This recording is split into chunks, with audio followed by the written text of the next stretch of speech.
আল্লাহ বলল শোনো শোনো, ওয়ালাকাদ যারানা লিজাহান্নামা কাসীরাম মিনাল জিন্নি ওয়াল ইনস লাহুম কুলুবুল লা ইয়াফকাহুনা বিহা ওয়া লাহুম আ'য়ুনুল লা ইউবসিরুনা বিহা উলাইকা কাল আনআম বাল হুম আদাল ওয়া উলাইকা হুমুল গাফিলুন। যাদের ভিতরে তিনটা গুণ থাকবে তাদের দ্বারা জাহান্নামটা পরিপূর্ণ করবে একজন, তিনি কে? আল্লাহ বললেন, ও আমার গোলামেরা শোনো শোনো, তিনটা গুণে যারা গুণান্বিত হবে তাদের জন্য আমি আল্লাহ জাহান্নামটা বানিয়েছি। ওয়ালাকাদ যারানা লিজাহান্নামা কাসীরাম মিনাল জিন্নি ওয়াল ইনস। আমি আল্লাহ জাহান্নামের ভিতরে পাথর খণ্ড দিব, আমি আল্লাহ জাহান্নামের ভিতরে মানুষকে দেব, আমি আল্লাহ জাহান্নামের ভিতরে জিনদেরকে দেব। কোন জিনদেরকে দেব, কোন মানুষদেরকে দেব? শোনো শোনো, যেই মানুষদেরকে আমি আল্লাহ কলব দিয়েছি কিন্তু কলব দ্বারা তারা অনুধাবন করে না, এমন মানুষ আছে না নাই? কথা বলেন, আছে না নাই? আল্লাহ বলল, আমি আল্লাহ কিছু মানুষকে কলব দান করেছি কিন্তু কলব দ্বারা তারা অনুধাবন করে না, কলব দ্বারা তারা উপলব্ধি করে না, কলব দ্বারা তারা বুঝে না।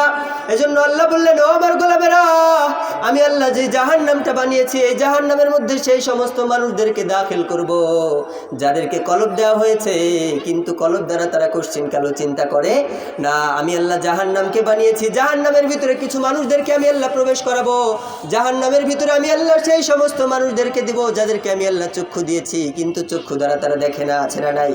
আমি আল্লাহ জাহান্নামের ভিতরে এমন কিছু মানুষদেরকে প্রবেশ করাবো যাদেরকে আমি আল্লাহ কর্ণ দিয়েছি কিন্তু কর্ণ দ্বারা তারা ভাবে না, এমন মানুষ আছে না নাই? কথা বলেন, আছে না নাই? এজন্য আল্লাহ বললেন, ও আমার গোলামেরা খবরদার, আমি আল্লাহ চক্ষু দিয়েছি, চক্ষু দ্বারা আমার নিয়ামতগুলো দেখো, নিয়ামতগুলোর প্রশংসা করো, তাহলে তোমরা একজনকে খুঁজে পাবা। চিৎকার করে বলতে হবে, তিনি কে?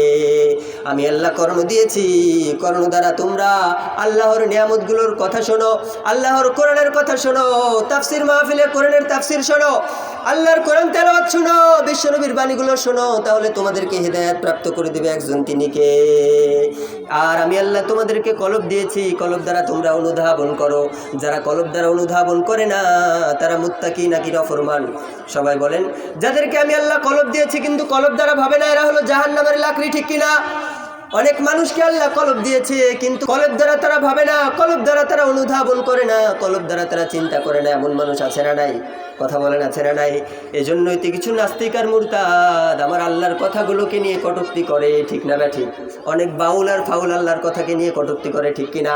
আল্লাহ বলল, আমি আল্লাহ যাদেরকে চক্ষু দিয়েছি দেখে না, কর্ণ দিয়েছি শুনে না, কলব দিয়েছি বোঝে না, এরাই হলো জাহান্নামের লাকড়ি, এরাই বাউল আর ফাউল, এরাই হলো পিতৃ পরিচয়হীন জারদ সন্তান, ঠিক কিনা? এরাই হলো পিতৃ পরিচয়হীন জারদ সন্তান। এদের জন্মের কোনো ঠিক থাকতে পারে না। আল্লাহর বিরোধিতা যারা করে, আল্লাহর আসমানের নিচে আল্লাহর জমিনের উপরে থাকার ন্যূনতম তাদের অধিকার থাকতে পারে না, ঠিক কিনা? আল্লাহ সূরা নাস নাজিল করেছে, এক নাস্তিকের বাচ্চা, নালায়েক, গাদ্দার, নফরমান, একজন জাহান্নামের কীট বলে আল্লাহ নাকি নাচতে বলেছে, নাউজুবিল্লাহ বলেন। অথচ নাচার কথা নিষেধ করেছে একজন, তিনি কে? গান বাজনার কথা নিষেধ করেছে একজন, তিনি কে? বিশ্বনবী বলল, আমার উম্মতেরা শোনো শোনো, আল গিনাউ ইউমবিতুন নিফাকা ফিল কলব কামা ইউমবিতুল মাউ যারআ আও কামা ক্বালা আলাইহিস সালাতু ওয়াস সালাম। পানি যেভাবে ফসল উৎপন্ন করে, তোমরা যে গান বাজনা শোনো, গান বাজনা বলো, গান বাজনা বাজাও, এই গান বাজনাগুলো তোমাদের কলবের ভিতরে নিফাকি তৈরি করে, নাউজুবিল্লাহ বলেন। তার মানে যারা গান বলে তারাও মুনাফিক, আর যারা গান শুনে তারাও মুনাফিক, ঠিক কিনা? মুনাফিকের স্থান জান্নাতে নাকি জাহান্নামে? সবাই বলেন, জান্নাতে নাকি জাহান্নামে? এই বাউলদের কাজই জাহান্নামের কাজ করা, ঠিক না ব্যাঠিক? বাউলরা হলো জাহান্নামের লাকড়ি, ঠিক কিনা? আল্লাহ বলল, শোনো শোনো, মুনাফিকদের স্থান কোথায়? ইন্নাল মুনাফিকিনা ফিদ দারকিল আসফালি মিনান নার ওয়া লান তাজিদা লাহুম নাসীরা। আল্লাহ বলল, যারা মুনাফিকদের খাতায় নিজেদের নামটা লিখিয়েছো, আমি আল্লাহ তোমাদেরকে জাহান্নামের মেহমান বানাবো, ওয়া লান তাজিদা লাহুম নাসীরা। আর এই জাহান্নামের ভিতরে কোশ্চিন কালেও তোমরা তোমাদের সাহায্যকারী হিসেবে কাউকে খুঁজে পাবা না, নাউজুবিল্লাহ বলেন। তার মানে যারা গান বলে তারা মুমিন নাকি মুনাফিক? কথা বলেন না কেন, মুমিন নাকি মুনাফিক? আল গিনাউ ইউমবিতুন নিফাকা ফিল কলব কামা ইউমবিতুল মাউ যারআ। গান তোমাদের অন্তরের ভিতরে সেভাবে নেফাকি তৈরি করে, নেফাকি উৎপন্ন করে, নেফাকি সৃষ্টি করে, যেভাবে পানি ফসল উৎপন্ন করে। আর যাদের অন্তরের ভিতরে নেফাকি থাকে তারাই হলো মুনাফিক, ঠিক না ব্যাঠিক? তার মানে বাউলরা মুমিন নাকি মুনাফিক? কথা বলেন না কেন? মুমিন নাকি মুনাফিক? শুধু মুনাফিক হলে তো হতো, তারা আল্লাহর আবার বিরোধিতা করে, আল্লাহর কথাগুলো নিয়ে কটূক্তি করে, ঠিক না ঠিক? যারা মুমিন, যারা মুসলমান, যারা প্রকৃতপক্ষে মুমিন, যারা প্রকৃতপক্ষে মুত্তাকি পরহেজগার, তাদের সামনে আল্লাহর বিরোধিতা করলে তারা কোশ্চিনকালেও চুপ থাকতে পারে না, ঠিক কি না?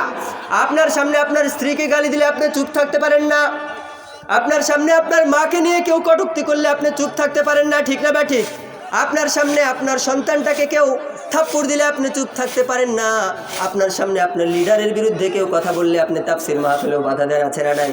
আপনার সামনে আপনার দলের বিরুদ্ধে কথা গেলে আপনি খতিব সাহেবের কথাতেও বাধা দেন, আছে না নাই? কিন্তু আপনার সামনে বিশ্বনবীকে নিয়ে কটূক্তি করলে, আপনার সামনে ইসলামকে নিয়ে কটূক্তি করা হয়, আপনার সামনে আল্লাহকে নিয়ে কটূক্তি করা হয়, কোরআনের আয়াতগুলো নিয়ে কটূক্তি করা হয়, আপনার অন্তরের ভিতরে যদি আগুন না জ্বলে, বুঝতে হবে আপনার ন্যূনতম ঈমান অন্তরের ভিতরে নাই, ঠিক কি না? এজন্য যারা মুমিন তাদের অন্তরের ভিতরে আগুন জ্বলে যায়, প্রতিবাদের আগুন, যখন আল্লাহর বিরোধিতা করা হয়, ঠিক কিনা?